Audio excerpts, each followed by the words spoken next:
Primeira leitura. Livro do Eclesiastes. Vaidade das vaidades, diz o Eclesiastes, vaidade das vaidades. Tudo é vaidade. Por exemplo, um homem que trabalhou com inteligência, competência e sucesso, vê-se obrigado a deixar tudo em herança a outro que em nada colaborou. Também isso é vaidade e grande desgraça. De fato, que resta ao homem de todos os trabalhos e preocupações que o desgastam debaixo do sol? Toda sua vida é sofrimento, sua ocupação, um tormento. Nem mesmo de noite repousa o seu coração. Também isso é vaidade. Palavra do Senhor.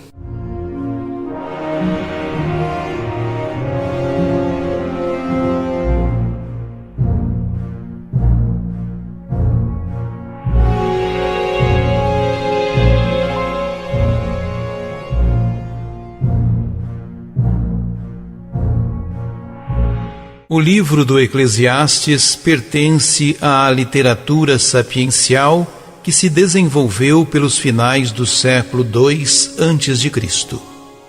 Essa literatura recolhe toda a sabedoria das diversas fontes literárias do Antigo Testamento. Seu autor é anônimo, mas, conforme indica o próprio significado do título original, é alguém que participa da comunidade dos fiéis. Os sábios de Israel, desse período, resistiram à imposição cultural e religiosa dos impérios estrangeiros que dominavam a Palestina. A sabedoria das tradições judaicas era o grande elemento unificador do povo e exerceu uma função importante para preservar a identidade de povo escolhido. A preocupação fundamental dos sábios que sucederam os profetas como lideranças religiosas não era tanto apontar caminhos, pois havia a lei e os profetas, mas perceber que as falsas seguranças prometidas pelos poderes políticos e econômicos era pura vaidade, que passava como vento. Por isso, o tom de pessimismo do texto e do livro como um todo. O pessimismo era em relação às falsas promessas das autoridades políticas e econômicas e até da classe sacerdotal. Os sábios formavam um grupo marginal dentro do judaísmo.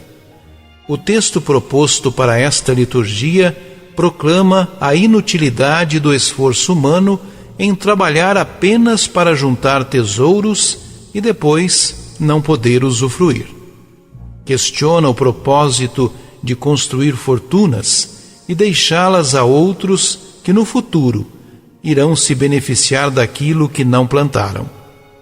A grande lição da leitura é que o esforço humano em busca de riqueza não é o que dá sentido à vida.